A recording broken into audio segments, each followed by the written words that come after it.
Cinesmack contains spoilers of the spoiling type. If you don't want your spoilers spoiled, please turn back now. Otherwise, enjoy the show! Gentlemen, let's broaden our minds. Lawrence?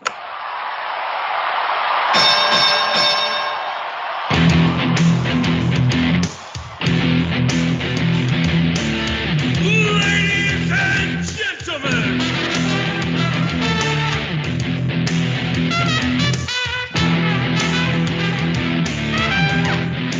Welcome to the main event! This is Cinesmack! And the winner is...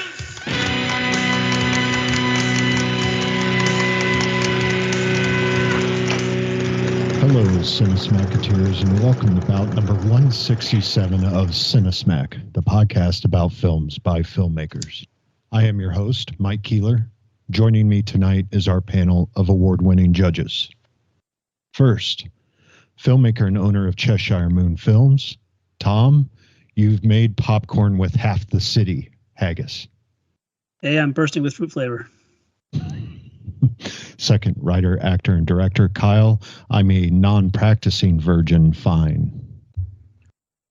You can put that on my video dating profile. It seems like these days kids need things, money, support, a place to live. But Winona Ryder needs a bra. Third, filmmaker and owner of One Genome Short Productions, Gabriel. My name is Dick, and you know you can touch me, Rowald. Yes, that my youth in a nutshell. Fourth, filmmaker and owner of Arizona Ink Studios, Andrew. He's the reason Cliff's Notes were invented, Zumwalt.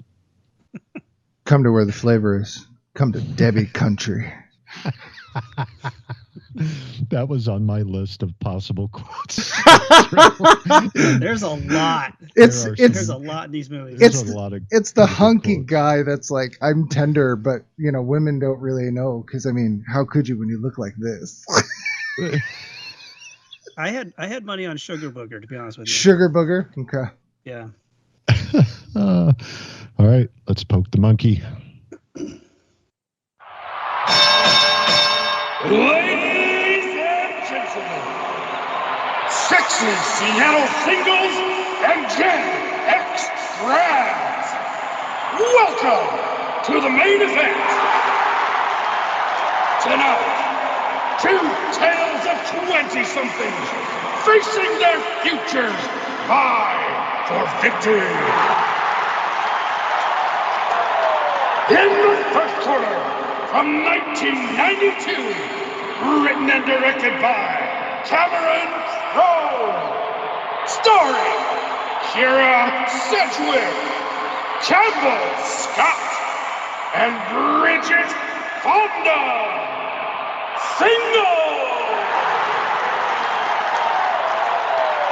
In the second corner, from 1994, written by Helen Childress, directed by Ben Stiller, starring Janine Garofalo, Ethan Hawke, and Winona Ryder. Reality Bites. Are there good, grungy times in store for singles? Or will Reality Bites reap the angsty award? All right, two 90s rom-coms, coming of age. Like, I've always had a hard time kind of classifying both of these films, but man, watching them again, I haven't watched them in at least 20 years. It was kind of giving me flashbacks to the late 90s, for me anyway. Yeah. Let's see what you guys think. Let's poke the monkey. Start out with writing. So I think these two movies are kind of go into a collection of about maybe 20 other movies that are, I would say, are generationally kind of defined Gen X. I mean, I'd throw this in there with movies like Ferris Bueller and Breakfast Club and Goonies and Fight Club. I think that Matrix you could probably throw in there. But movies that kind of gave our generation like an identity and some things to latch onto and for us to rally around. The one thing I want to do before we kind of get into is I want to do just kind of a quick timeline so that because I think it's important to understand like the grunge movement in the early 90s, like how these movies fit into that. So Singles start shooting in March, and from March to May in 91. Cameron Crowe writes it obviously way before that, but they filmed from March to May in 91. And then Nirvana releases Nevermind in September of 91. So I mean, almost a year before Nirvana releases their album, Cameron Crowe writes this, which is incredible because it really feels like the movie was a response to the grunge movement, and it's not. It's actually, this was predated the grunge movement, and it's kind of amazing. Pearl Jam's album came out a month before Nevermind, so it's really impressive that Cameron Crowe was able to do this. And then Singles is released on New Year's Day 92, and right after that Nirvana hits #1 and things take off from there. Singles doesn't come out until 1994, and that movie does feel more like a response to the grunge movement. It's almost like they saw Singles and like, we can do it better.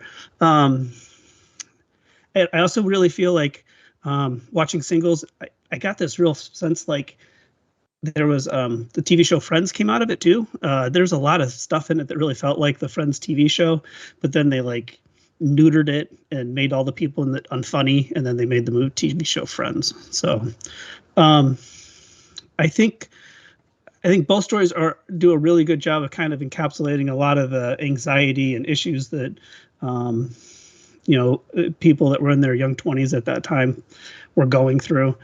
The dialogue in both the movies is real snappy. I think it's a little bit more snappy in Reality Bites, which is kind of a trademark of Ben Stiller anyway. I know it was written by Helen Childress, but his movies tend to seem to have the back and forth kind of I don't know, just kind of that faster, witty banner.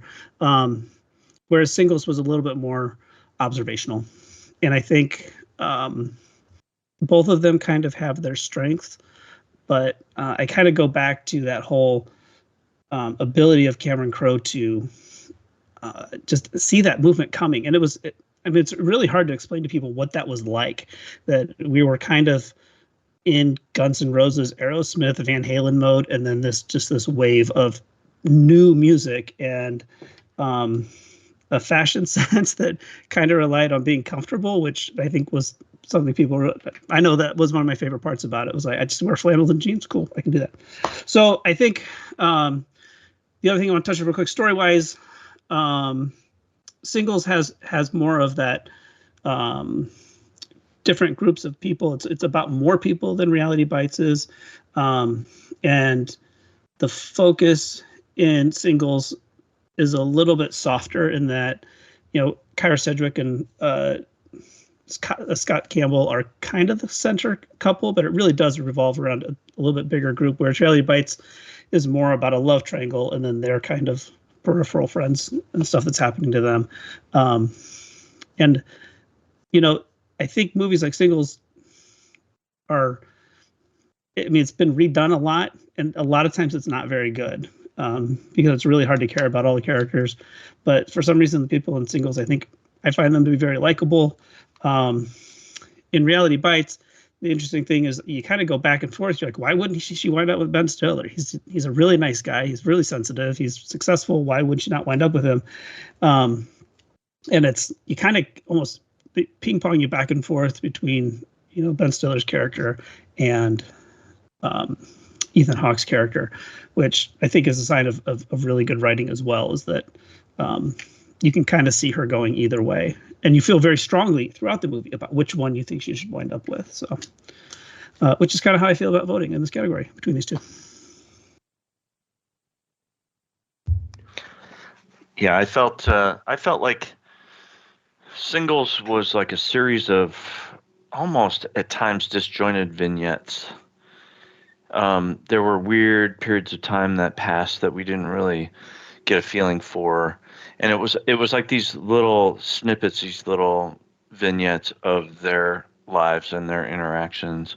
Whereas I felt like Reality Bites had a little bit more of a through line. There was kind of a you know, a story that went through the whole movie. You know, that we wanted to see these characters knew each other for forever, you know. Well, you know, I guess to them it probably felt like forever.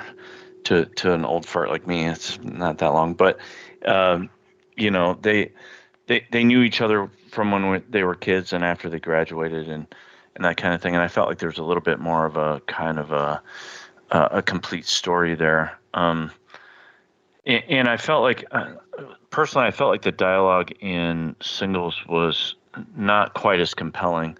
There were certain moments in Reality Bites that I really enjoyed the dialogue, and I felt like I was getting a sense of the character's inner, you know, story from some of the dialogue. I don't know. I mean, I think there are certain other things in these movies other than the writing that we'll get into later that really define them. But for me, I felt like it was almost disconnected vignettes in Singles and a little bit more of a full story in Reality Bites. Yeah, Reality Bites is a much more linear story. Time and place move around a little more freely in Singles, which, you know, can be good or bad depending on how it's executed. I do agree with Tom. The dialogue is a bit snappier in places. In Reality Bites, I think Ben Stiller, maybe as the director, is like, hey, I want all the good slams, like the good, like back in your face, philosophy douche, you know, kind of arguments. And that was really good. I thought, you know, like, it's so of a time, and I didn't experience this period of time the way the other members of this podcast are, because I'm, you know, young and vibrant and fresh, and they are old, stale boomers. Oh, or something brother, like that. this guy stinks! Yeah, so a lot of this stuff missed me. But Did you just call me a fucking boomer? Seriously? No, I wasn't talking about you. You fucking shit. Wow, wow, grumbling under your breath at someone younger than you. What kind of generation behavior is that? There goes the podcast. Anyways. Call me boomer again. Oh, are you gonna sit and listen to your Mudhoney records with your earphones on? Yeah, grunge missed me. I always was comfortable. I wore sweatpants to school till I was in 7th grade. So that just made me a nerd. I didn't have anything to do with grunge. But yeah, Singles was a story strangely told. I thought it had some hyper focus on some things, and maybe we'll get into directing. I'm not sure what the hyper focusing on garage door openers was about. That's a thing maybe you old folks will have to explain to me. Now, if she was obsessed with a see-through pager, now that's hitting me right in the generation, like, you know, like, and if she was getting 911s from a girlfriend and she was putting Puff Daddy on the, you know, the voice recording before they left their message. Now that's my wheelhouse. That was my stuff right there, going to Sam Goody. But yeah, I mean, Singles is sort of a vignette. They're both really coming of age, angsty, early 20s movies, which I think is sort of universal to everyone's period of time in their life. For most people, that's when you're cut free from school and sort of adrift in the world and trying to find your place. I remember feeling very confused the first Monday when I didn't have school, and I realized that if I wanted to, I would never have to go to school again. It was such a strange feeling of like freedom, but also lack of structure.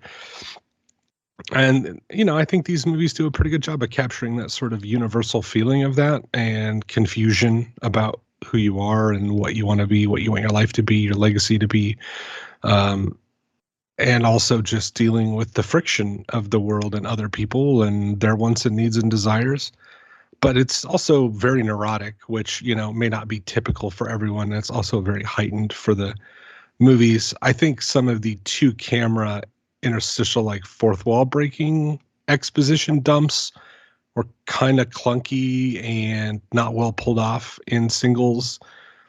Some of the dialogue given to Ethan Hawke's character and Janine Garofalo's character, and I mean, Steve Zahn is sort of an afterthought in the story of Reality Bites, but just kind of in there to shoehorn a specific point of view or something people were dealing with at that time in the 90s. But I don't know. I mean, they're both okay. They capture that existential crisis I think a lot of people go through in their early 20s, but they're so of a time and generation and so specific to a place that I feel it makes them less relatable the further you get removed from that time period.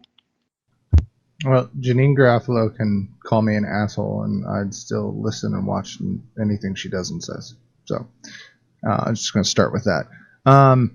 So I don't know if that's just good writing or if it's just Janine Garofalo. And maybe we talk about acting, because we probably will. Tom, you stole my get out of my head, because while I was watching these again, the first thing I thought of was Reality Bites is the non-comedy version of Friends, and Singles is the show after Friends, after everybody moves out. Like, it completely felt like that while I'm watching them. And of course, it's, I haven't seen these in years, and yes, it was a generational thing. You watched them and you're like, well, this was the thing. These were your angst energy that you found in your early 20s to be like, yeah, let's do this. And it really brought a lot of that nostalgia back. The thing, minus all the other stuff, I'm going to say, Kyle, I agree that Singles has the weird fourth wall break that to this day I still don't understand. It feels very odd, and it's not consistent throughout the movie. And so it's weird, like it was an afterthought. And in Reality Bites, she's recording a documentary, and that's how they kind of get away with it a little bit. But the rest of it is in Singles is just really kind of odd. Yeah, I mean, these are definitely, it was written as a generational. It is very much generational. I think some of the themes, though, and some of the ideas, minus, having excited because you work at the Gap, but a lot of the ideas and the themes are still relatable and still repeat, because even when you are a 2000 baby or a 2010 baby or a 2020 baby, when you hit your 20s, it's a weird stage in your life. It's a weird moment, whether you go to college or you don't go to college. You're in this weird stage. And personally, I don't ever want to relive my 20s. and it's because you're in this clunky, I'm trying to figure out the world at the same time that I'm figuring out me. And it's just, you just don't ever really quite get in the groove, and you're all over the place. And I think the writing in both of these movies shows that. I think Reality Bites shows it a little bit better to get that point across. But there is, Kyle, you mentioned not really sure the connection, but there's even the line where she goes into her dad's store and he's like, what kids today don't have is a work ethic. And I'm like, how relatable is that?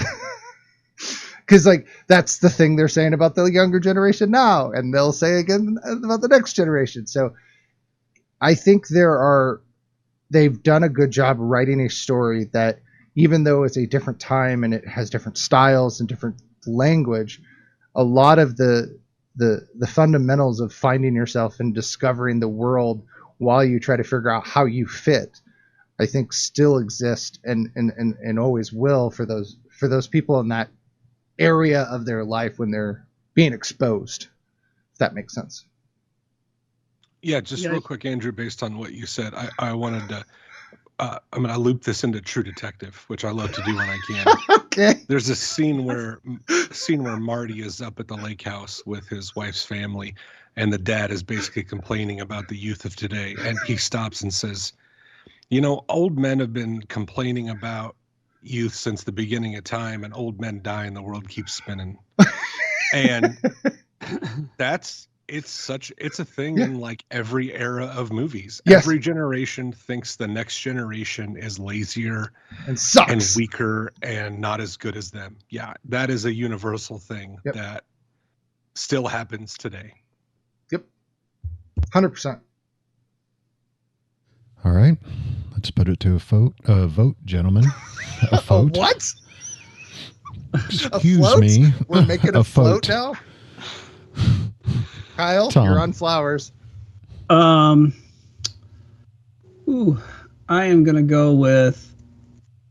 I think I'll go with Reality Bites on this one. All right. Gabe. Reality Bites. All right. Kyle.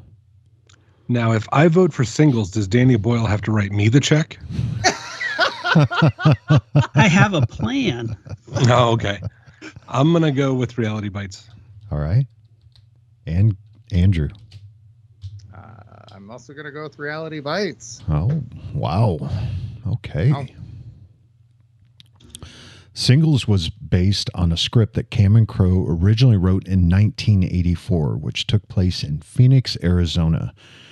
After Andrew Wood, the lead singer of Seattle band Malfunction and Mother Love Bone, died of a drug overdose in 1990, Crowe noticed the music community in Seattle coming together. He rewrote the script with the incident in mind. In 1991, producer Michael Schamberg had an idea to make a movie about people in their 20s. He had read a screenplay, Blue Bayou, written by Helen Childress, on speculation in 1990. He liked it and met with her, where she proceeded to tell him about her life and friends and their struggle to find work during a recession in the United States at the time.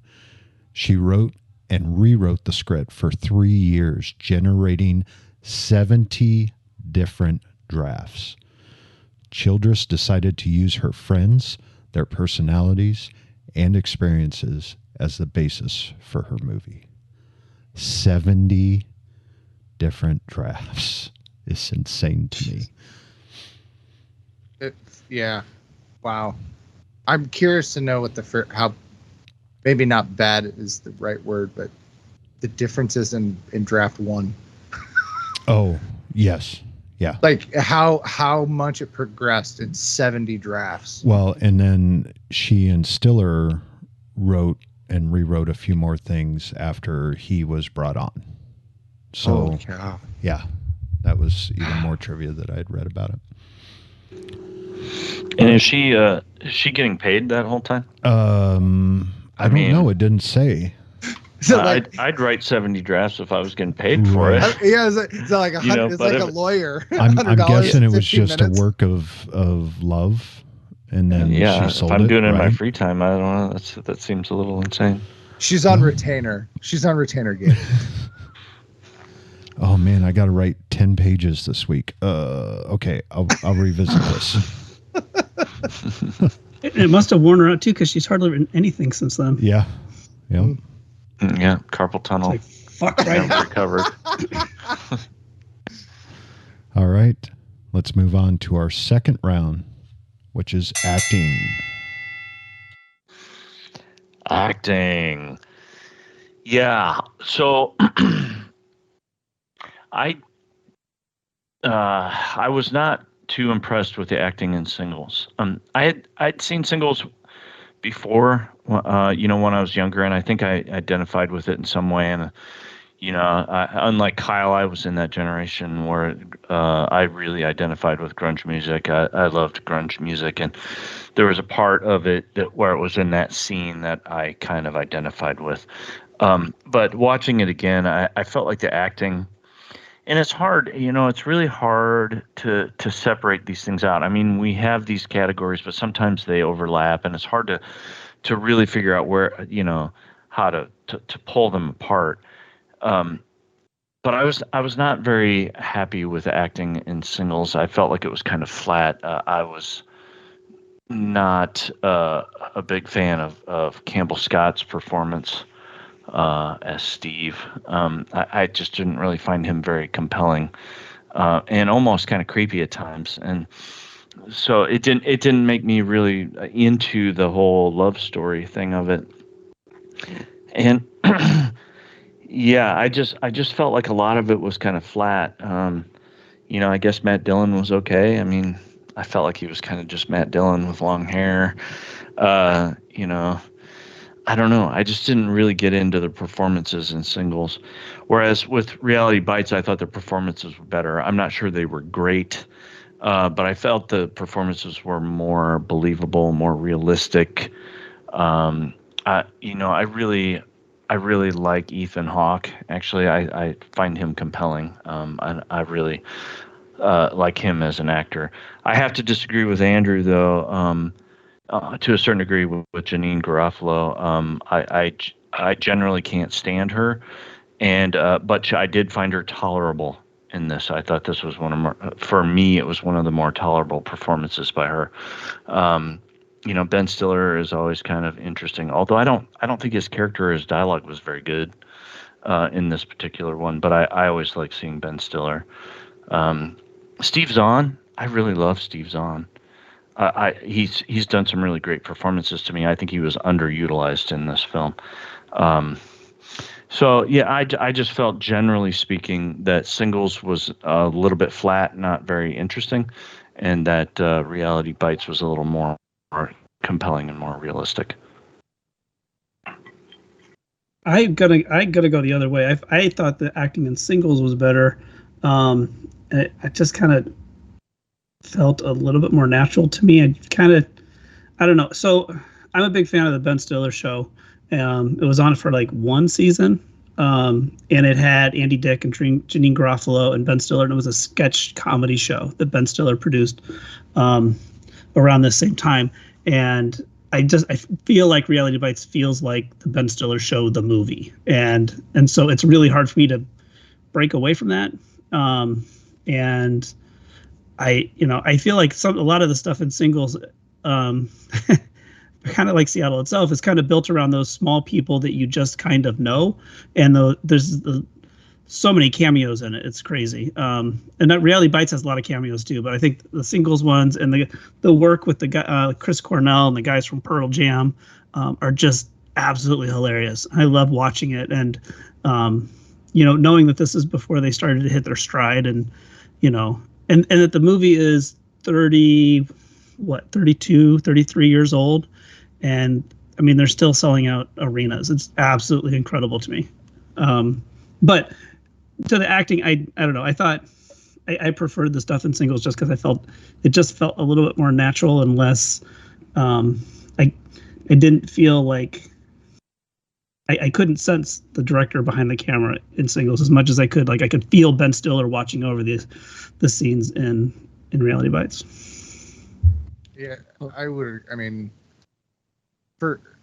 Singles. Eric Stoltz is in Singles.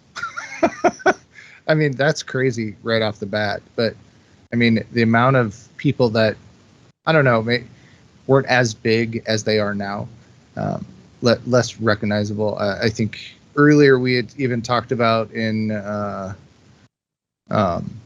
for Singles. No, it's not in Singles. It's in Reality. No, it is in Singles. Oh my gosh, we just talked about it in our chat. Paul Giamatti. Paul Giamatti, thank you. Randomly is there for like 5 seconds, and is now, a fantastic actor. And he was in this diner for 5 seconds making out with some chick that was like, wow, what's wrong? And it's amazing to see a lot of that and what they've done since then and come out of that.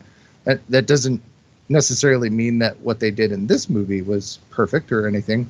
I had a hard, there are people, I think Bridget Fonda was fantastic in Singles. Has a real, there's a real movement and flow to her.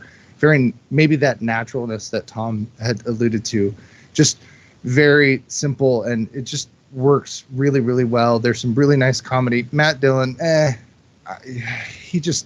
I've never really, But then he had all the best lines though. He did have all the best lines, but he's just kind of like, like it just felt like, that's Matt Dillon. And Winona Ryder, I mean, she does a fantastic job being kind of this off-putting back and forth in that weird stage for the most part, and she does it well.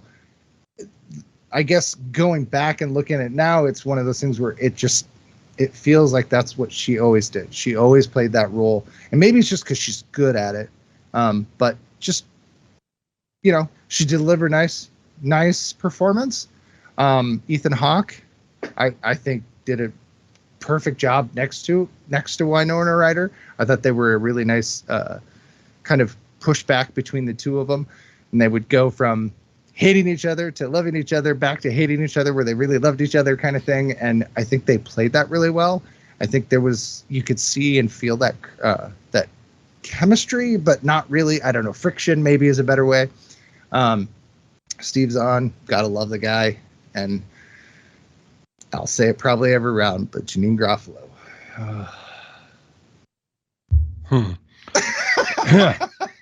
She doesn't have to act good. So Tom, let me double up on your love for the Ben Stiller show. It's fantastic, like a lost gem. It is. I have it on. I either have or had it on DVD. I don't think you can even get it anymore. I'd have to look through my old stash, but it was way ahead of its time and really funny. I don't particularly like most of the performances in either of these movies. I have never been a fan of any Dylan actor that has graced the screen. I mean, I think one of the twins in Big Daddy was like Dylan Sprouse or something. So not first name Dylans, like last names. I don't like Matt Dillon. I don't like Kevin Dillon. I don't like whatever. They're kind of like the Baldwins to me, where I don't like most of them. What about Marshall Dillon? That sounds like a World War II general. I don't know anything about that. But speaking of names, I would like to point out one of my things I didn't get a mention in writing, and that is the band Citizen Dick in the phone book would be Richard Citizen. So I do like that. I just like, rolling the names around, or Dick Citizen. That's kind of funny. I think when you look at these movies, you see a combination of things. You see okay actors giving okay or bad performances.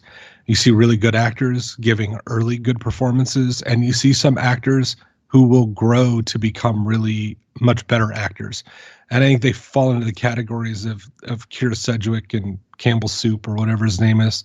I don't think they're very good nor believable. I don't like them very much in singles. I think Bridget Fonda is kind of airy and effortless, but it's hard to believe someone as beautiful as her just wants to be with someone who says, God bless you. I would say God bless you all the time in an elevator. If you got to raise your standards. It's gross. And then I think on the flip side, you see Winona Ryder, who I think proved to me, I have never, I don't want to say I'm a big fan, but I've just not consumed a lot of Winona Ryder content, I guess. But watching her in Beetlejuice early this year, realized how good she was at so young, and she is really good in Reality Bites. And so is Ethan Hawke, but I think he has some hits and misses, and he would grow into become like a phenomenal actor.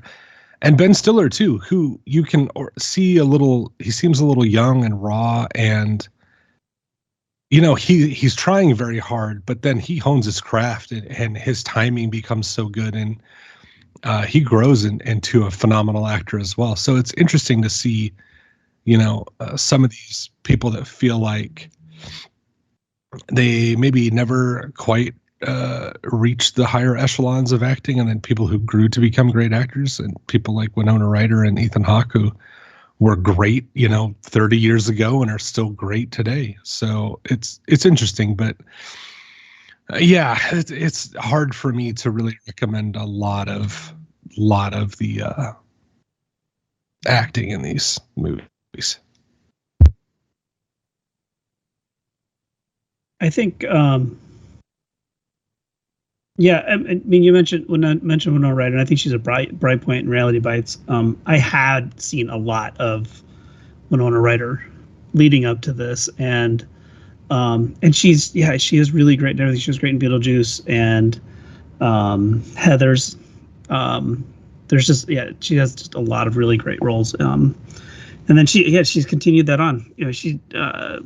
I think she's very much at the center of Stranger Things and the heart of the movie. Even though the movie's about the kids, that she brings a lot of weight to it, and it's just fun to see her still going. Yeah, the only thing I would say is, Ben Stiller, he's obviously, we'll talk a little bit about in directing, but it is definitely not an easy thing to act and direct at the same time. And it's, seeing Ben Stiller, I want to say he looks young, but he kind of looks the same that he does now, just more gray hair. Like there's not a lot of difference, and he's aged really well, but he still has the same mannerisms and the same things that go on with Ben Stiller.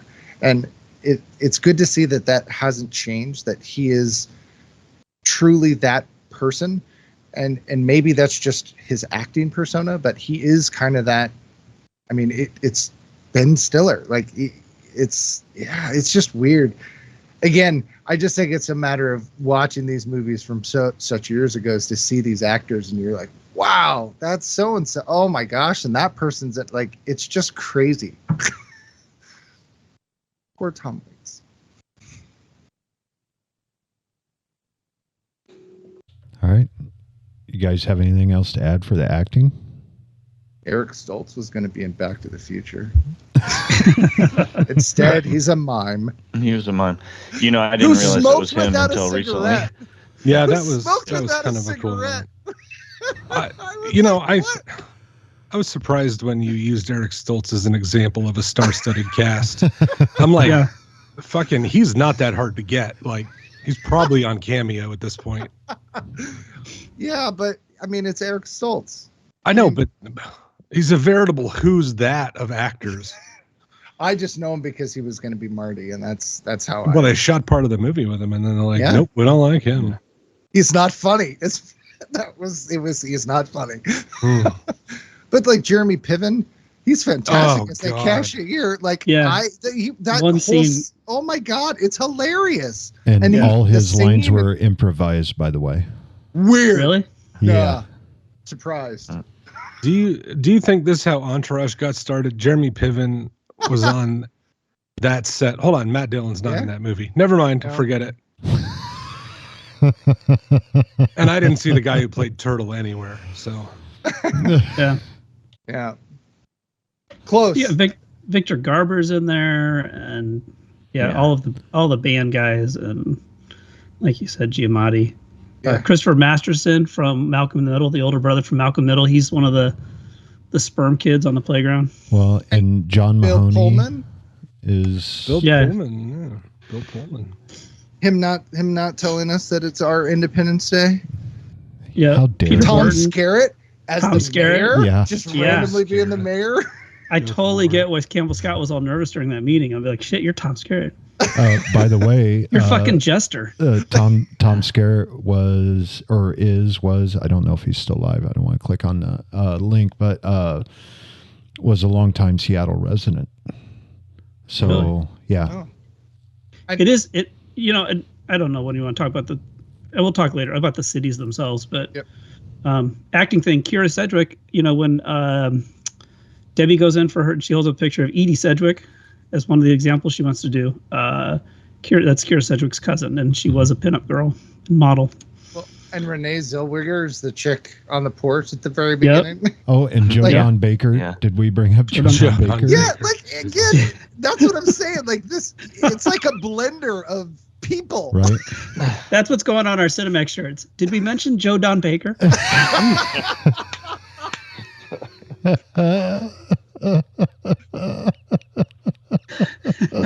Let's contact Ray Gunn. We can get it made. Did we mention The Australian Joe Don breakdancer? Baker? Oh my god. She doesn't have anything going on anymore. Oh, oh my god. All David right. Perner from Soul Asylum's in there. Oh yeah. And Keith David was in. Looking exact. Keith David hasn't changed at all. No, Keith David's awesome, by the way. Black don't crack. That's what they say. And I'll mention Andy Dick because his scene is actually really No, are we supposed to talk about Andy Dick anymore? No. I just mentioned he's in the movie and his scene was funny. We're gonna get canceled. Oh, hold on. In my defense, Whoa. nobody knew Puff Daddy was bad when I was putting him on my pager. This is way before the baby oil part. No one knew that Andy Dick was bad. Oh, I think people knew. I think we've known for a long time. Yeah, I think the world was on. I was trying to give some ed. I'm sorry. Oh, hey, Tom Skerritt is alive. Yeah. And he's 91. It's 91. Was he in Wow. Top Gun? I Thank thought you, he was in chat. Top Gun too, wasn't he? No, was he? In I thought he Maverick? was in Top Gun too.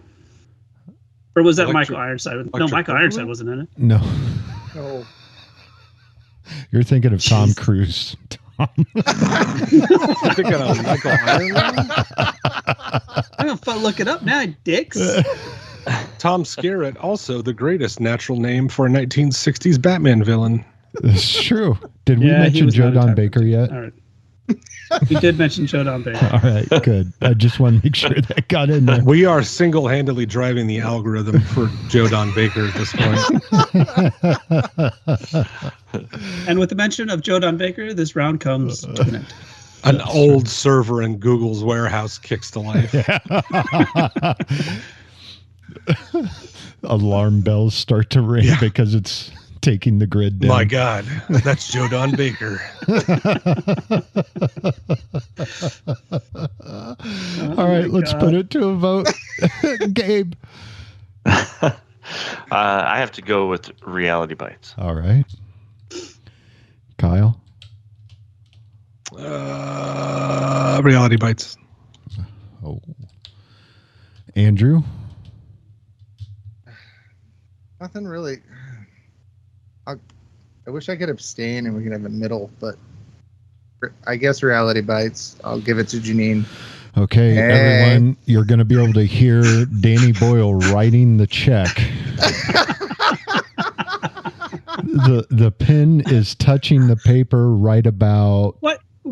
Tom. Why do I vote? Well, if you're just going to do that, why would I bother voting?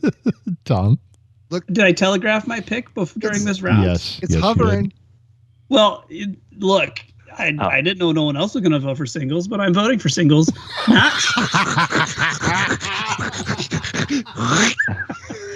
I'll ruin it later. Not because Danny Boyle is paying me to protect his perfect score, but Oh, I I don't think acting is- don't cash the that till singles is better. Monday, bruv. I'm gonna he's have to got move 28 years later money coming. He's I'm fine. gonna have to move some things around. You know, a couple of charities are gonna take a hit, but it'll be What are you fine. talking? Danny Boyle is doing just fine. It's fine. It's fine, Danny. Bruv. He said bruv. He's fine. Before crying out filming began on Reality Bites, Janine Garofalo was fired from the production because director Ben Stiller did not like her attitude during rehearsal. Garofalo was rehired after Winona Ryder stepped in on her behalf. Garofalo stated later that she has a really poor work ethic and hates to rehearse. Great for an actor.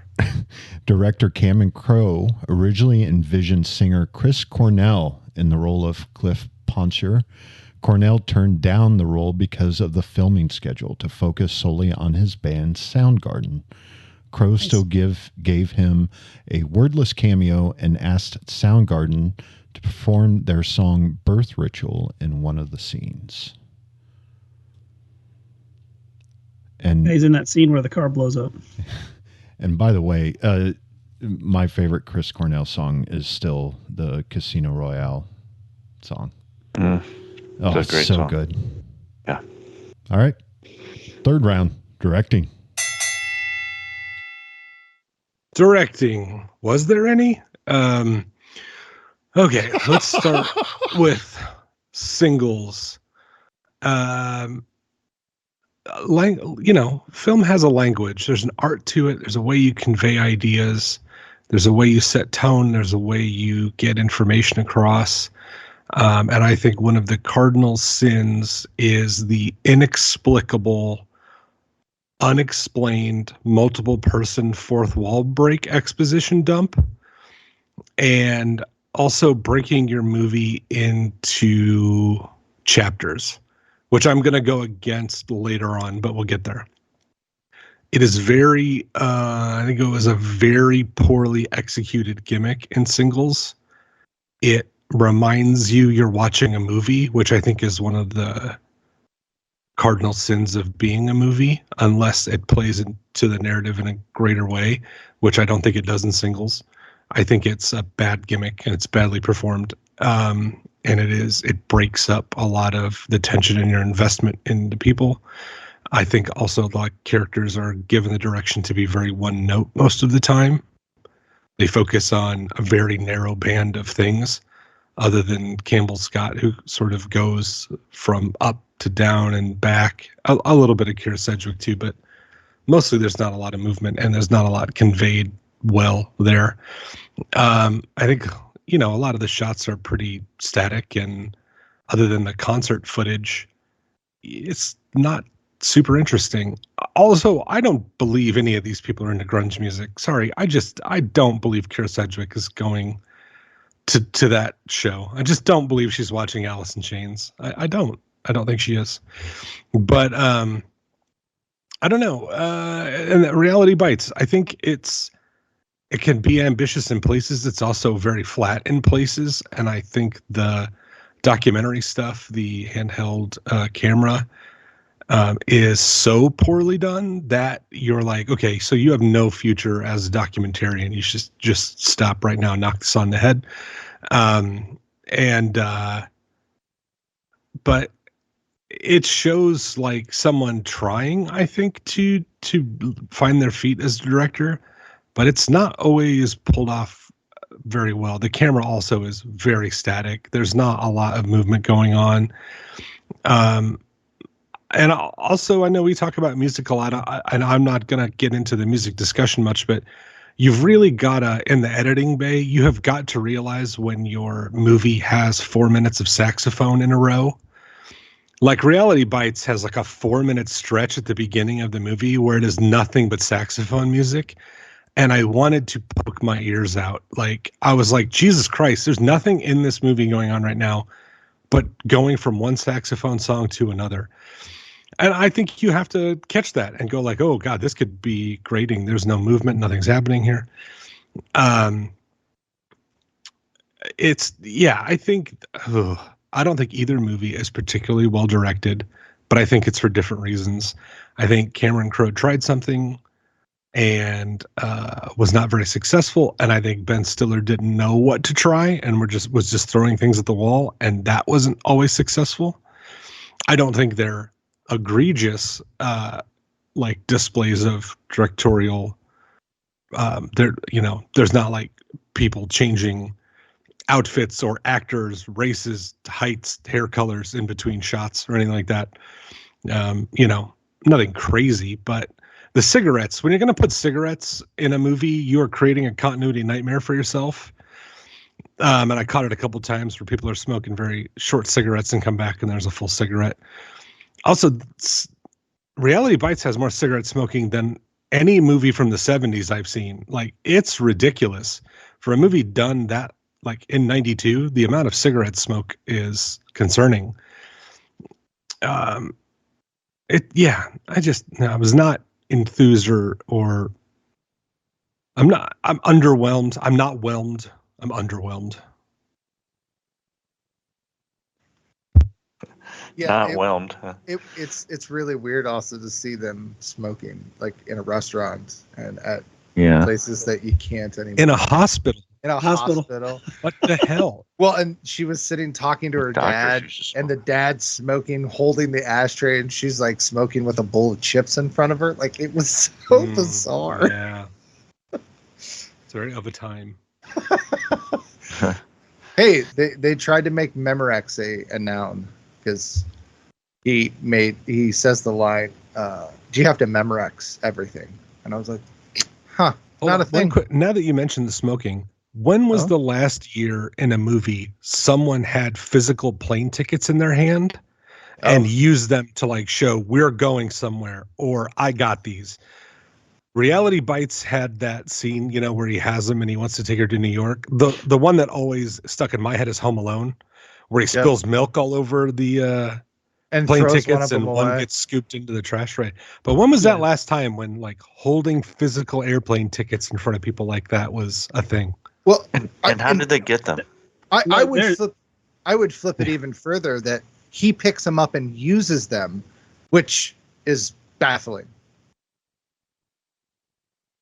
There's a lot in these two movies. I wish I had like when I'd started, I had been like, all right, these are things that did not age well, like staring at a fax machine, waiting for a job offer. Oh yeah. The one I laughed the hardest at was you have to rinse all the food off your dishes.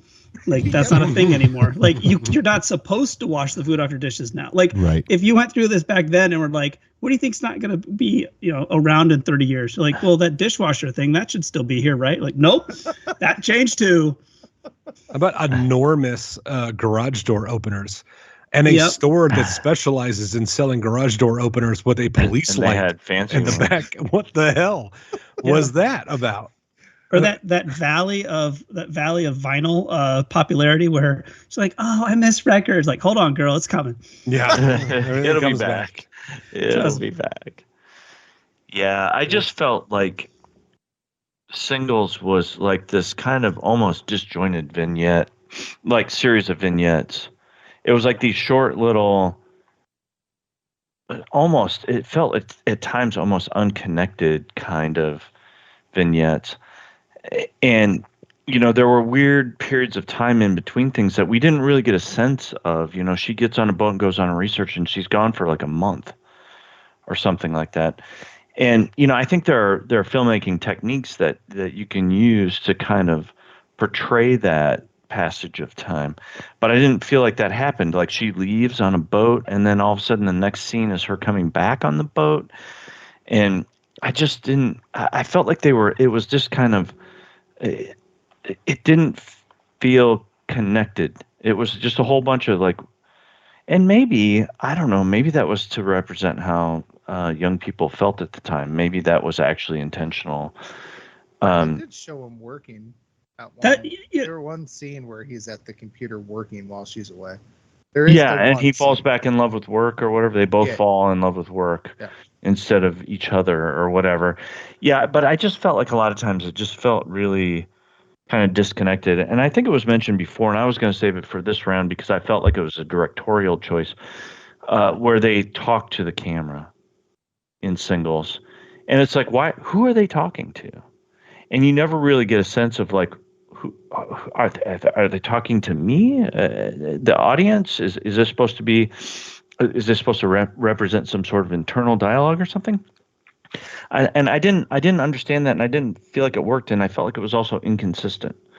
And I didn't really like that. I think with Reality Bites, they pulled that off a little bit better by having a character in the movie actually making a documentary. So it kind of explained why they were talking to the camera and that kind of thing.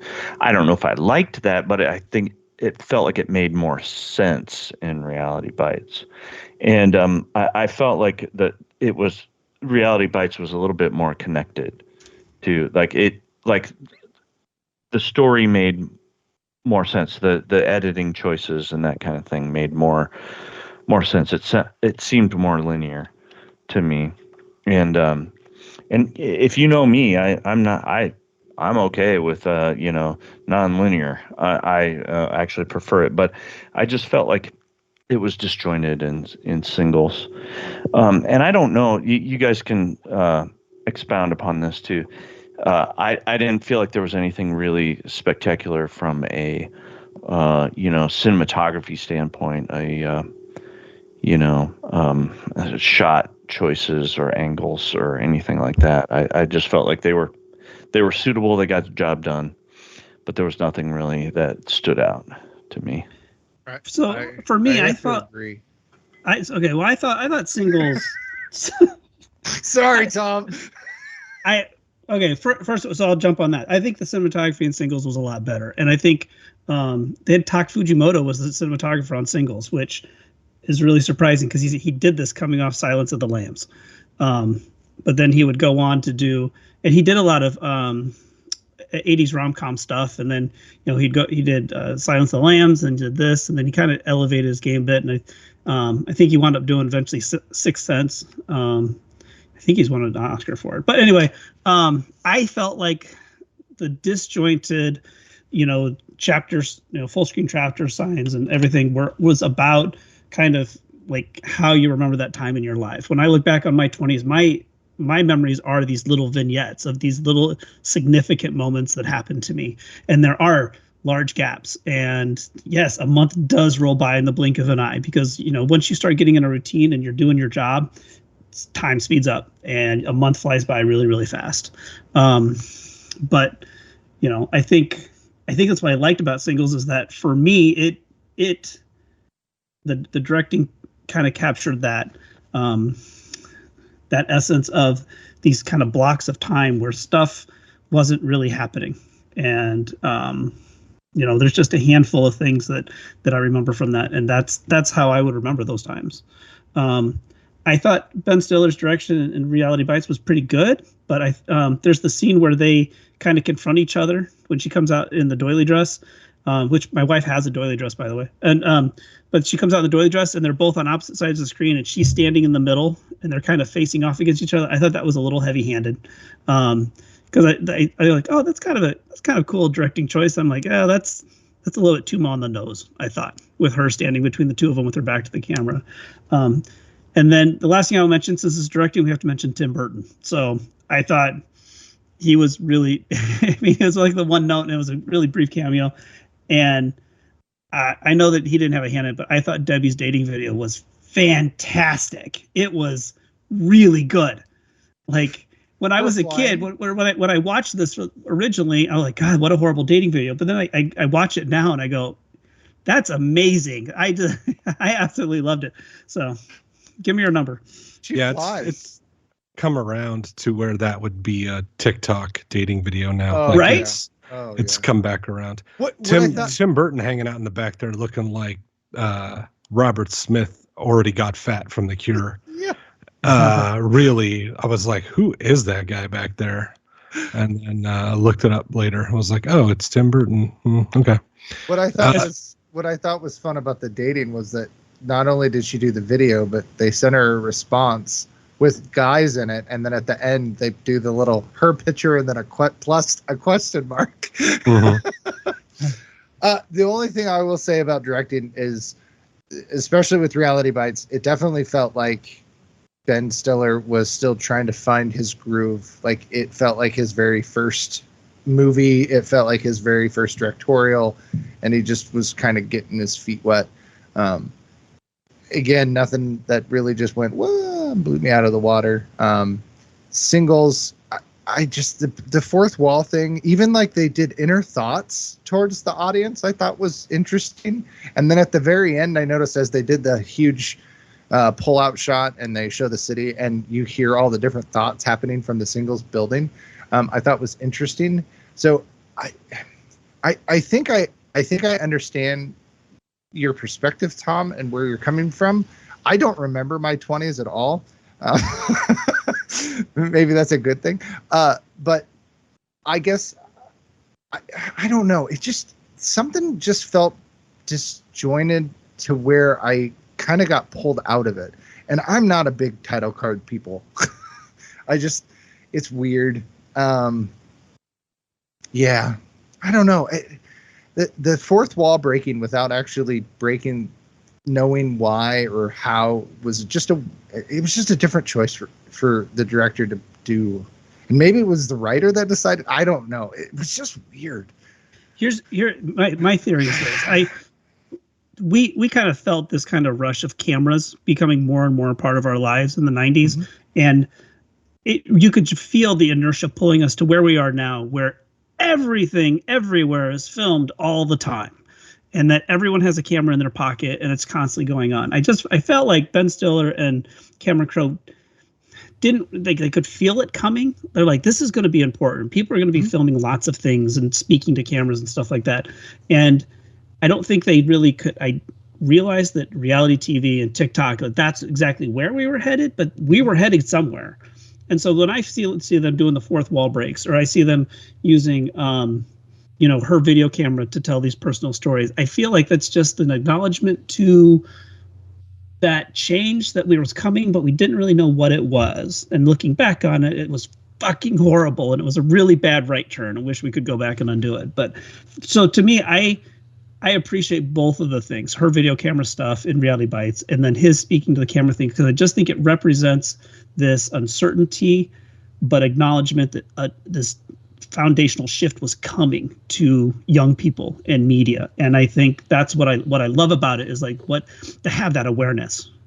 Because at the time I was like, yeah, I've seen more cameras. Let's go play Nintendo.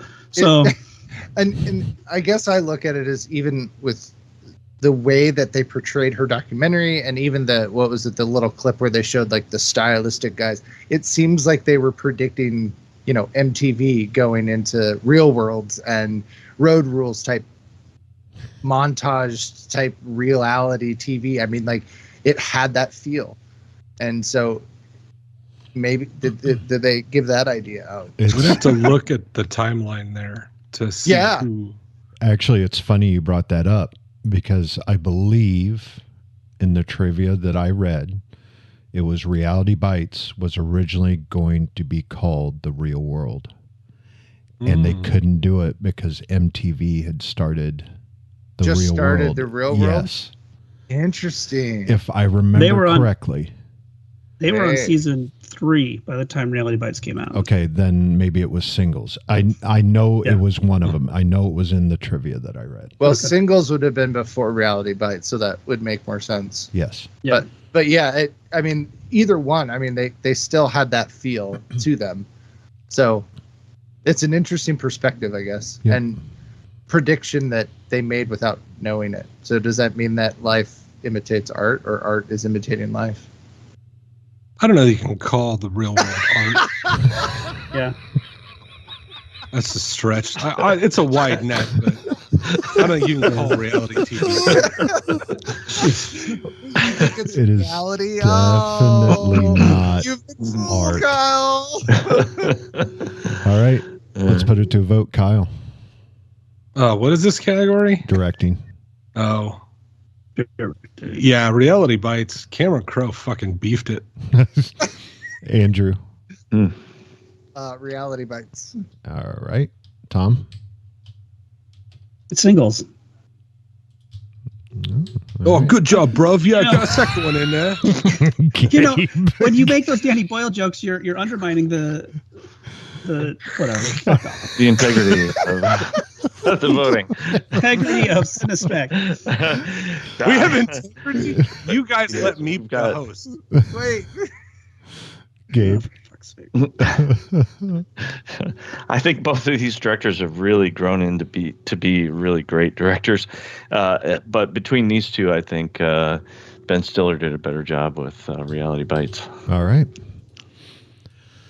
Warner Brothers attempted to turn Singles into a television series, but Cameron Crowe turned it down. Sometime later, Crowe saw the news on The Hollywood Reporter that his film Singles would become a TV show from David Crane and Marta Kaufman, the people who ended up doing Friends.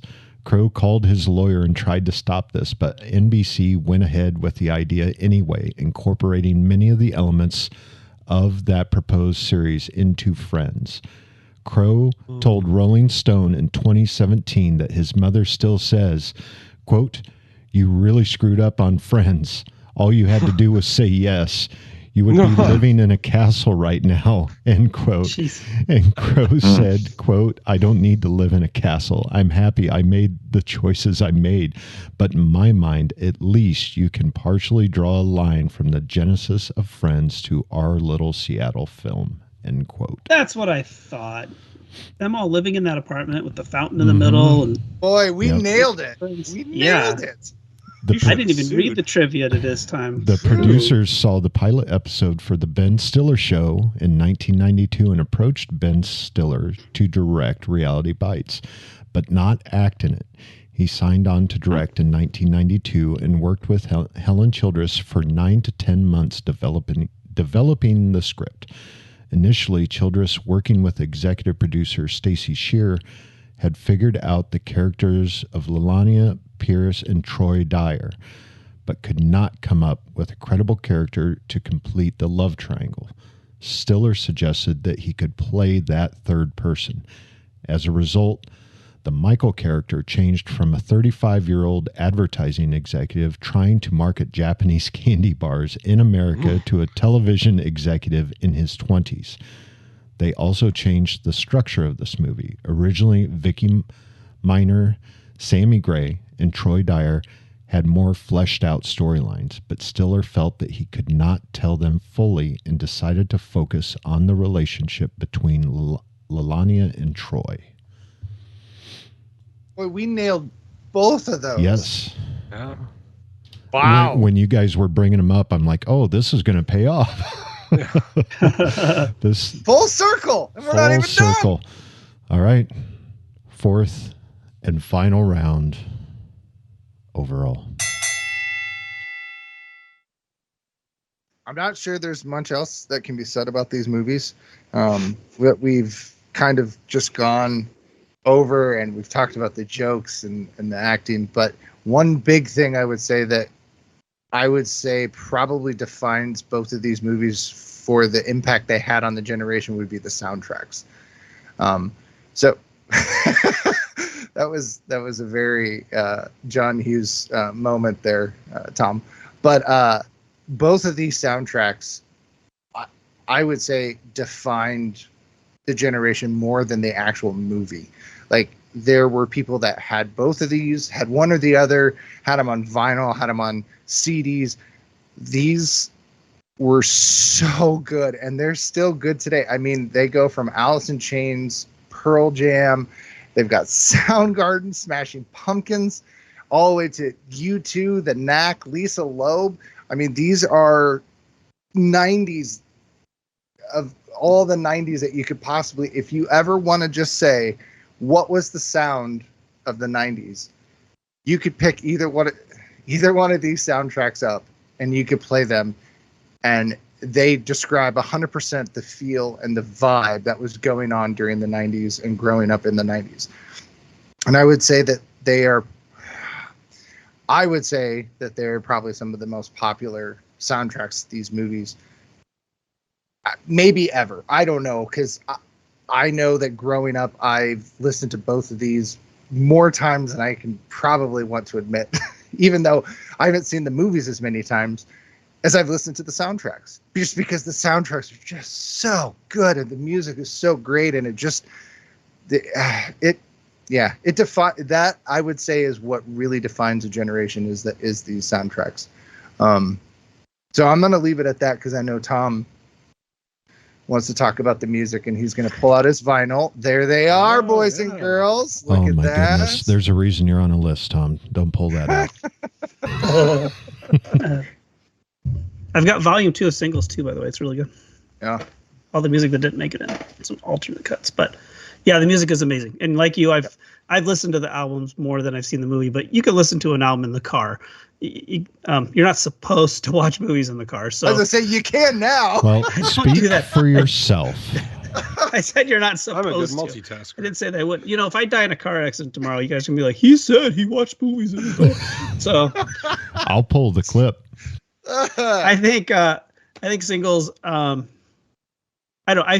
feel like Singles is a better encapsulation because it's about a wider group of friends.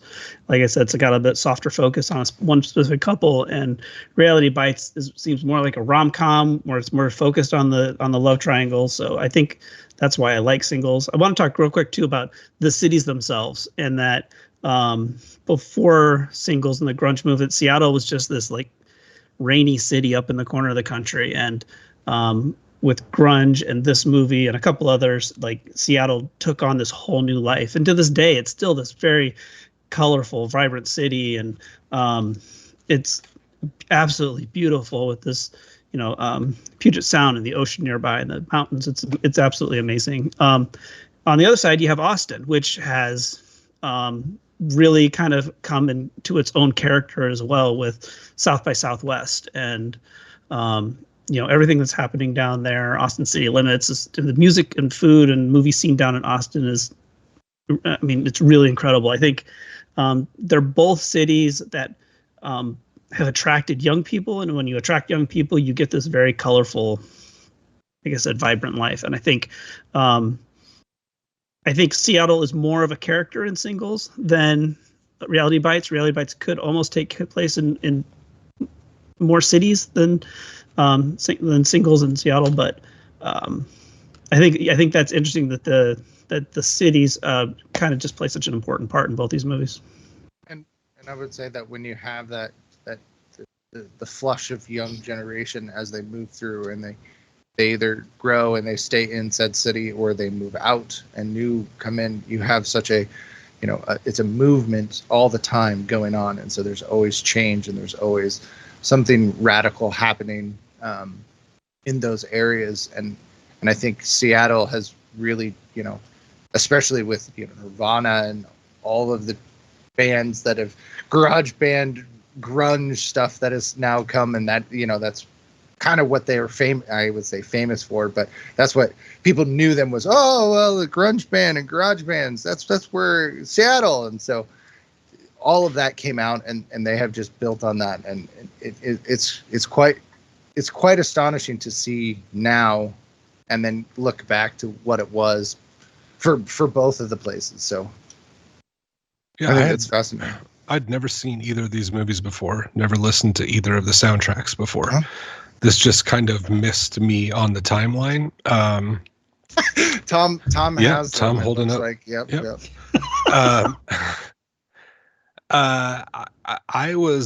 I went through a very brief grunge phase. It wasn't like the defining movement of my youth like it was for some people. I totally get it, though. It is a cultural touchstone that was part of the zeitgeist back then in such a huge way that it changed. I mean, it touched so many parts of media and made a lot of things more acceptable, and gave people, I think, more freedom to express their art in different ways that weren't so polished and maybe so raw. So I think for that, you have to kind of appreciate that time. And also, it did a lot to overhaul the entire identity of a city, and basically made this rainy port town into like a cultural hub in America, which is just crazy. Like, that doesn't happen very often. I mean, America's great exports, jazz, grunge music, pro wrestling, like that's what we gave the world. But it's interesting to see that captured on camera. I was not aware that Singles was done before these bands had hit it big. It seemed like a thing that would have been happening during the grunge movement and maximized like its sort of popularity. I'm thinking now Cameron Crowe should have got into like futures investing or trying to make money predicting what would happen, because he seems to have his finger on that. Tom, you mentioned earlier, I think in the first round, that one of these movies feels like it's happening at the come up of grunge and the other is sort of a response to grunge. I think that Reality Bites feels sort of like a response to Singles in a way, where they looked at it, saw some of the things that they thought didn't work, but also liked it and liked the concept enough and tweaked it, polished it, and did it their way. You can see a causation where if one doesn't happen, maybe the other doesn't happen later on. But it's really crazy to get these peaks at a time that is so unique. You see it in 80s movies based around like greed and the stock market, all these things that were in the news right in there very much of the time. And there are some movies that are timeless, but watching these movies that are time capsules is interesting because it instantly makes you remember how you felt at that time. For me, it was, laying in diapers, looking at my mobiles. And for you guys, it was riding on the train 40 hours to your senior management jobs, so It was one of those things. Like, we're always going to have a different memory of this time, but I'm not that much younger than these guys. Tom's got long for such short hands. You got long middle fingers. I think it represented all of us. Yeah. Okay. That's yeah. It was 3 middle fingers worth. No, I remember like grunge sort of really changed the face of MTV too. Like, all of a sudden you were seeing Nirvana all the time, and I mean it led to Unplugged, which gave us some great music. And I think Alice in Chains Unplugged is still one of my favorite live performance concerts I've ever seen. So, it's interesting to watch this at the birth of this huge movement. That I don't know what its legacy will be now, looking back at it, 40, 50 years later. Do kids know about grunge? Like, has it carried on? I don't know, but it was very much a wave that swept across America, like Beanie Babies or the Chia Pet. So what did Slipknot do for Des Moines? Yeah. Slipknot made everyone in Des Moines come up with a story about someone they know from Slipknot. That's true. That's I was trying to 100% true. I was in high school with a I have friend. one of Yeah. those. When I went to Overland Park, where my company's headquarters are, they asked me a little bit about Iowa, and I said, "Oh, if you ever meet anyone from Iowa, ask them who they know from Slipknot, because everyone from Iowa knows someone from Slipknot somehow." Yep. I know Is that two And of them. Slipknot? I know I two of actually the have a band story members. about working on a movie with a guy from Slipknot, which makes me just as culpable as the rest of them. But I mean, like, everybody, that's our greatest export, right? Other than Korn and Hogs, it is nine-piece metal acts. That is our legacy. They should be on stamps, honestly. I mean, they've probably earned Iowa millions and millions and millions of dollars in revenue. So yeah, put them on a stamp. That's what I say. I want to buy a clown stamp and a stamp with the guy jerking off his nose. And the guy hit the beer cake. Oh, I have plenty of those stamps, Kyle. Oh, okay. Oh, these are unbranded stamps. This is just a guy with a long. Is this from the movie Roxanne? You guys know that the stamps already have sticky stuff on them now. You don't have Well, but now it's you cheaper tell if you me. stick them yourself. Yeah, well, unlike you, Gabe's gonna Kyle. change the subject. Come on, Yeah. Gabe. Get back on track. Unlike you, Kyle, I am grunge. I was defined by grunge. I am but, of the grunge. I was grunge Gabe. incarnate. I had a mullet. You wait. I wore the flannel. I had Oh my god, I want pictures. He was born from the I can give you grunge. pictures. I have a picture I can send you guys. Okay. Amazing. Yeah, I had a mullet. I wore the flannel. I had the ripped jeans and the logger boots, and I was grunge, and I loved. Oh man. I loved Soundgarden, Alice in Chains, Nirvana, all of that stuff. Unlike you, Kyle, that was. I remember it. I remember it vividly, and I wish it had never gone away. And I loved. I think we started out talking about these. These movies, the soundtracks for these movies, and I think for me, Singles is a definitive soundtrack for me. And Mike, you mentioned that you like Chris Cornell's James Bond theme for so Casino good. Royale. No, it's really awesome. It's really cool. But I think one of my favorite Chris Cornell songs of all time comes from Singles, a song called Seasons. Oh, And I yeah. just think it's a fantastic, beautiful song, and it's one of my favorite Chris Cornell songs of all time. And and it was really kind of fun, and also, like, I don't know, strange and disturbing to see some of these guys in this movie. To see Chris Cornell and to see Lane Staley and that kind of thing, because they're gone now. And so it's like Right. so many. It's one of the things. The grunge era is gone, but so many of the people who were so important to that grunge era are also gone, and it's really kind of sobering a little bit. But it was enjoyable to go back to that and see, that scene and how it was developing and how people dressed, and to hear that music again. There was a guy, he had a little cameo, and I thought it was really interesting. There was a guy, I think she makes a wrong call. She calls the wrong number or something. Mm-hmm. And there's a guy named Tad that answers that, and he was in a group at the time called Tad, and I saw them live one time. And that was the first time I had ever heard of them, but I saw them live, and it was probably, I don't know who they opened for. They opened for another band, and I was like, oh my God, I can't believe he's in that.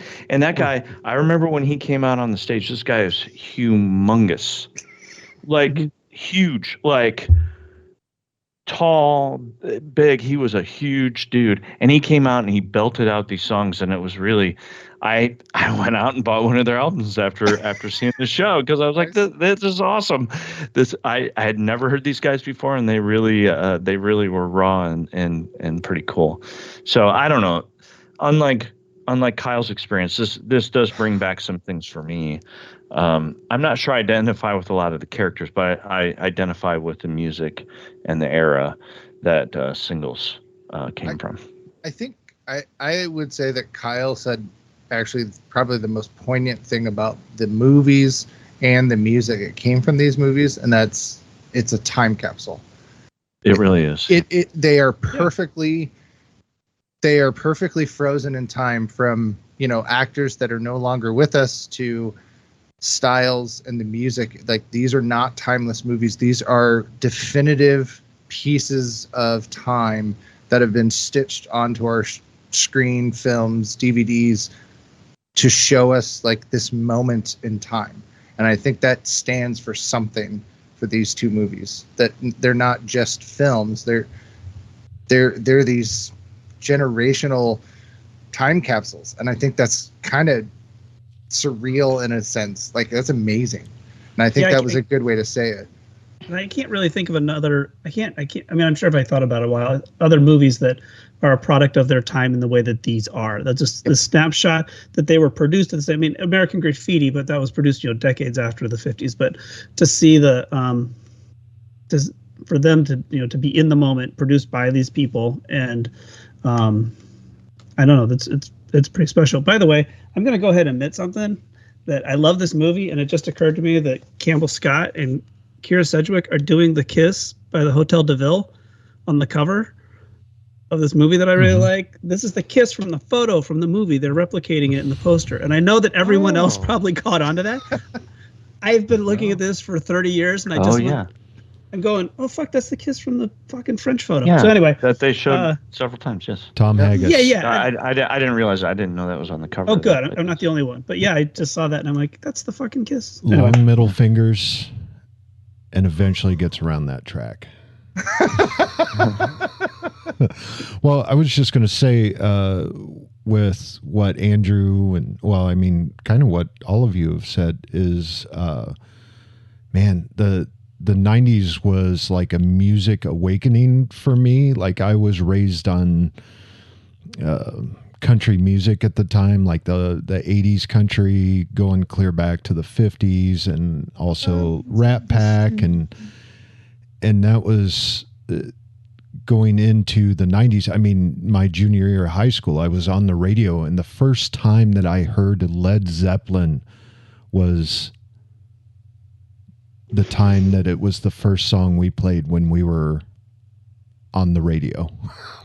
I'm like, who is this? Like, Led Zeppelin? I'm like, oh my God. So they knew? What? How'd it fly? So grunge was hitting at the same time, and I did like those songs, but man, I went back. That was kind of my awakening to the classic rock. Like, I went absolutely crazy buying CDs of, Zeppelin, Floyd, The Who, and then right beside them would be Alice in Chains, Soundgarden, my favorite, Stone Temple Pilots. But it was crazy. And then watching these movies again, just it was almost like you just see me staring off into space and having these 90s flashbacks while Creedence played through the air. I mean, it was just weird what it unlocked watching both of these films. So with my rant over, let's put it to a vote. Hold on. Yeah. I do want to say, Gabe, you're not the only one that perhaps I also at one point had a mohawk, and they used Elmer's glue to make sure that it stayed up and was tall and hard. So yeah, I never had a mohawk. And now Really? we use Elmer's glue for other reasons. No, we used Elmer's glue in our hair to make sure that the spike would stay up as high as possible and it wouldn't waver. Oh yeah, because then it washed out afterwards. Gabe, you send out that mullet pic. It's going on our Facebook page. You already did, and oh my God, be still my panties. Hold on, this is like a holy shit. Damn. Yeah, there's me rocking my. I'm rocking my pawn shop guitar. In your sunglasses? Oh my! My sunglasses. Sunglasses I don't even know what kind of sunglasses they are. They're probably from a gas station. Look at that's like a senior can picture. You see the rips? Can you see? Yeah, can you see the rips in my jeans? Oh yeah. Yeah. Yep. That's like a senior picture. Man. I used Google Lens on this, and it came up in Webster's dictionary under the word orgasm. Too bad. I was in college. That was in my college dorm room, and too bad the college girls didn't think so. Think the same thing. Yeah, they didn't think the same thing. Unfortunately, Wow. they were naive. Just real quick with this picture, Evian is naive. I suggest you regrow that mullet and we start a band, our own grunge band called Skanky Mass. Skanky what? Mass. Okay. It'll be the Cinesmack band. Okay. You'll be the front man. The only part of the mullet I could grow is probably be in the back, so it would be. That's the important part. It was already. That's the party in the back part. That is the mullet, I guess. Yes. Can I be the guy from the Mighty Mighty Boss Tones that just dances? Yes. Okay. Yes. 100%. I just want to be the ska guy. Yeah. All right. Let's put it to a vote, gentlemen. Andrew.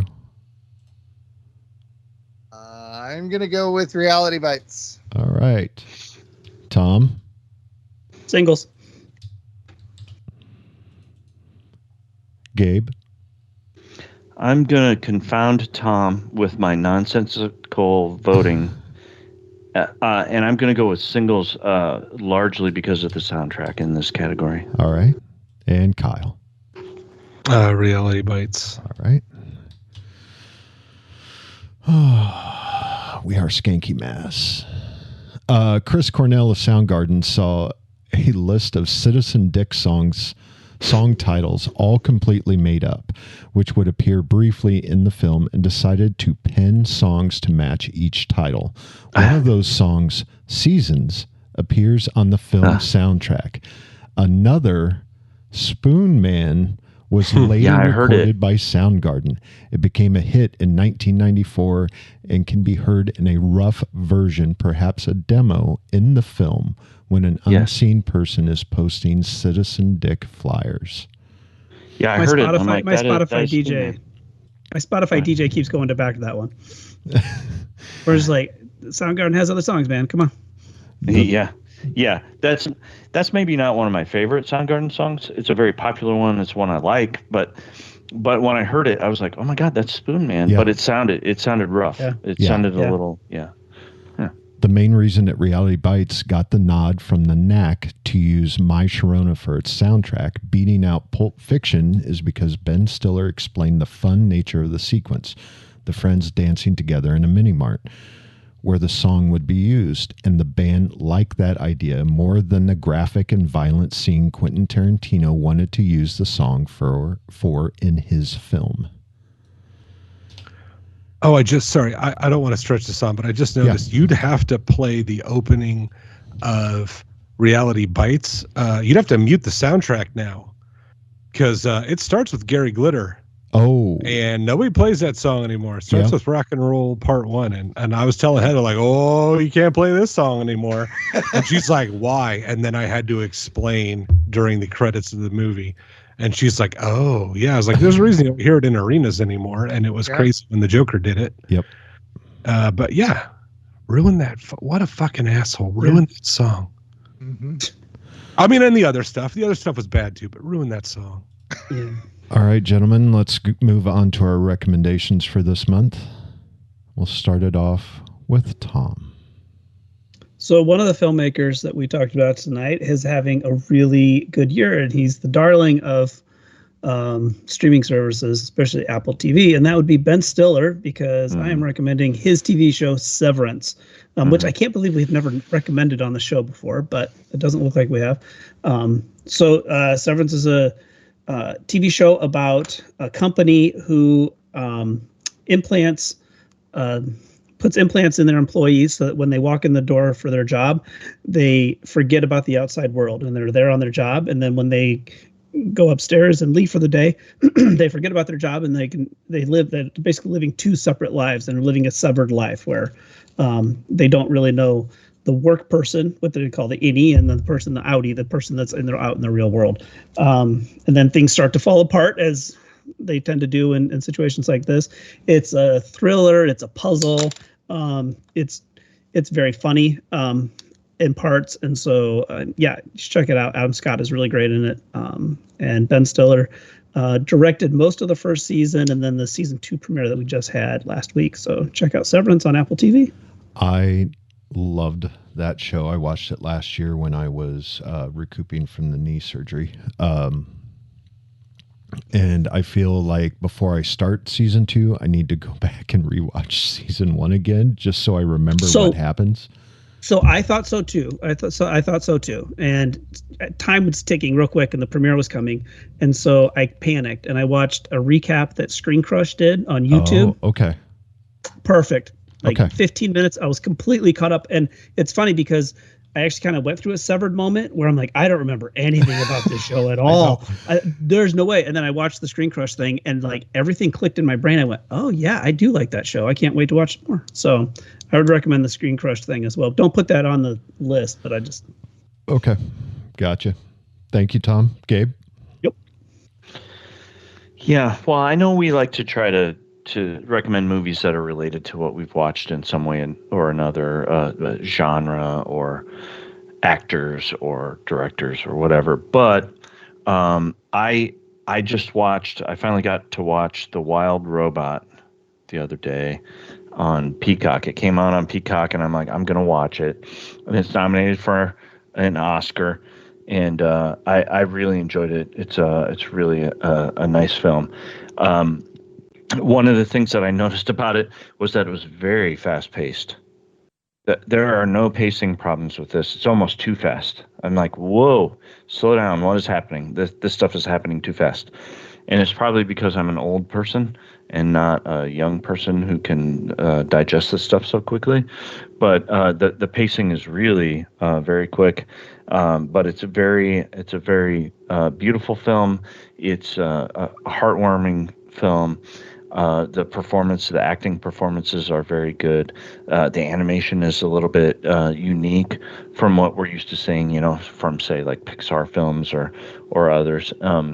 And I enjoyed it quite a bit. So I would definitely recommend The Wild Robot. Great recommendation. Yeah, excellent choice. Took the kiddo to see that in the theater. It was fantastic. It's really well done. It came out a few weeks after we took our oldest to college for his freshman year, and it wrecked us. Yeah, I know. I didn't want to, and I thought I could maybe avoid it, but I was bawling at the end. Thankfully, I was downstairs, basically alone, just with one of my dogs. The best way to cry. Holding the dog. Yeah, I know. Best way to cry, right? Alone in the basement. Yeah, alone in the basement holding your dog. Yes. Maybe the furnace will kick on and they won't hear But it was really good. A lot of good performances, and just like seriously, the pacing. Like you could you could never argue that that they wasted any time. Correct. In that movie, it was just like wham in your face immediately from the beginning. Yeah, that's good. All right, Kyle. Well, yeah, I'm going to go against Gabe here, and I'm going to recommend something tangentially related to these movies. I talked quite a bit about hating sort of the stuffy, up your own ass, chaptered movies. So I'm going to go ahead and recommend one that defined my movie viewing experience for many years, and that is a movie I can't believe I've never recommended before, and that is Clerks from 1994.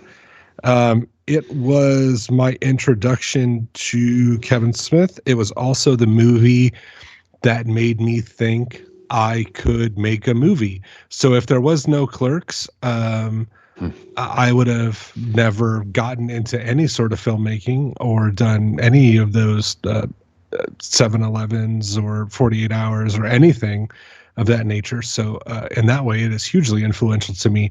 But I also realize the irony of panning these movies for that and then recommending and loving Clerks because they have so much in common. But I feel it's sort of like it's a sentimental thing, and it's just, I don't know if it holds up anymore, but Clerks was my jam for a very long time. Clerks still holds up.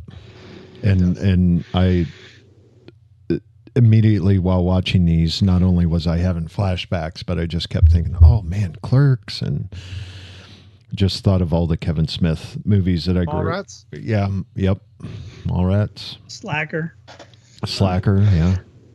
When you said you were gonna recommend one that had chapters, I thought you might go with Pulp Fiction. Because it kind of has chapters in it too, and I think it works. It works for that one. Yes, and also non-linear. Andrew, that too. I'm going to actually go with one that I'm actually surprised hasn't been recommended, maybe, but is also in the same time period. Actually, only a year after Reality Bites, has Liv Tyler in it. Robin Tooney, Ethan Embry, Renee Zellweger is also in it. And it's a small little coming of age, very much a time capsule style, music, all of those things directly in this movie. And it's 24 hours in a record store, and that's Empire Records. So it's another one of these that you can watch, and it brings you right back to where you were when you saw the movie. The soundtrack is fantastic. I've listened to this soundtrack probably more than I've seen the movie too. It's fantastic, and it fills right into where we are with these other two movies. So Empire Records, highly recommended. Oh man, Andrew, you almost took my pick. Oh no! Almost. I had it up and I changed it halfway through. I had to go look because I was like, someone had to have recommended it. So this will just segue right into mine, because I was looking at Empire Records and I'm like, well, I remember seeing Singles, Reality Bites, Empire Records, all like late 90s. Like for some reason, I just went on this kick. And then I saw the one that is related to Kyle's pick. And that is a film that has Shannon Doherty, Jeremy London, Jason Lee, Ben Affleck, Jason Mewes, and Kevin Smith. And that's Mallrats.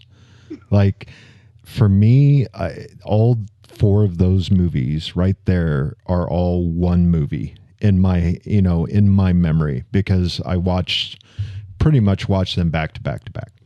And for me, Mallrats still might be my favorite Kevin Smith movie. I love it, and you watch it and you kind of miss those days of hanging out in the mall when you could just go hang out in the mall. That kid is on the escalator again. Yes, exactly.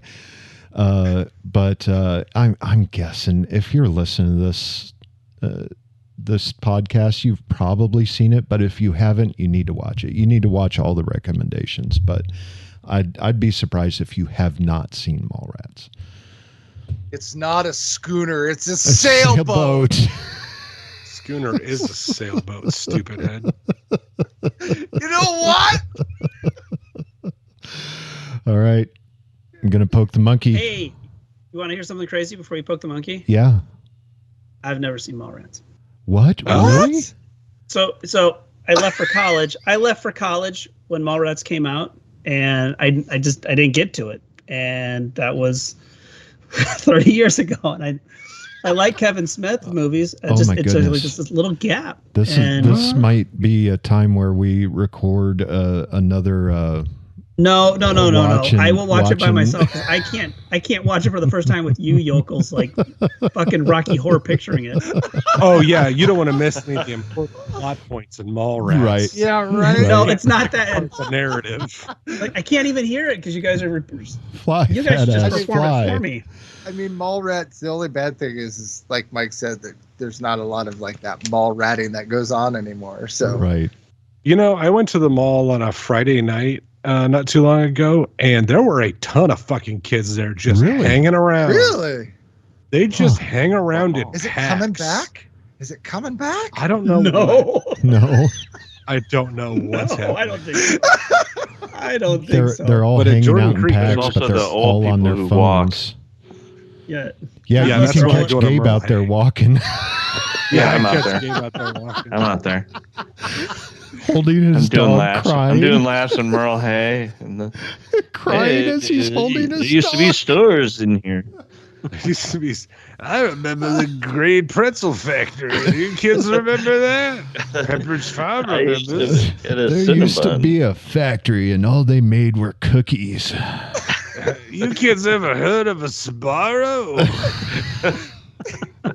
They used to hand out Orange free Julius? pieces of sausage and cheese right there. You never had garlic knots till you had them in tinfoil. There used Another to be a lap? store Let's go. called Sears. You could buy anything you ever wanted there. Yeah. And you know, with every lap, we tell those same stories. Yes. Because we forget. Yeah, by the time you start. But by the time you get around, you forget you said that. And You have a real memento moment. You look around and Yeah. forget what's going on. I got a tattoo. And this used to be a No, Sears. It just no. says, remember Orange Julius? Sears, and then you would The go Hot by Topic was Montgomery over there. Wars, and then Montgomery Ward. If you think about it, an escalator's never really out of order. It just becomes stairs. Oh, nice. Sorry for the convenience.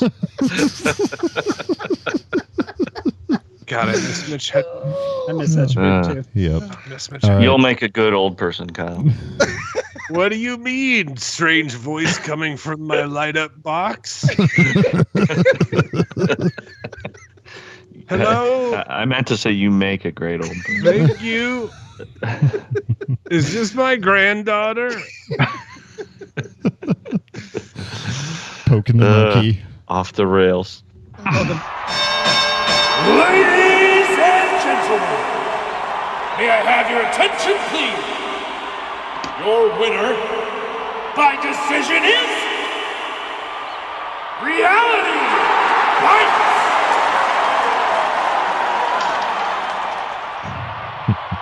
12-4. That's not how close I thought it was going to be. Same here. All right. Here we go, fellas. Please leave us a review on whatever podcatching service you use. It helps us reach new listeners. If you like us, tell your friends. If you hate us, tell your enemies. You can contact us at cinesmack@gmail.com. Follow us on Twitter and Facebook, or search Cinesmack. If you want to listen to an unedited version of the show, you can catch us live on Twitch whenever we record an episode. We also now have a YouTube channel where you can watch the recorded Twitch videos. And thanks to Andrew for recording those. In March, we celebrate March Madness with a slobber knocker of a match. It's Chopping Mall versus Witch Trap. For Tom, Yes. Kyle, Gabe, Andrew, and myself, thanks for listening, and go catch a flick. Oh, feeling. Maybe he'll see a little. Now there's on the toe that's never understands the weather of a few and do the tween. All the better Saturdays.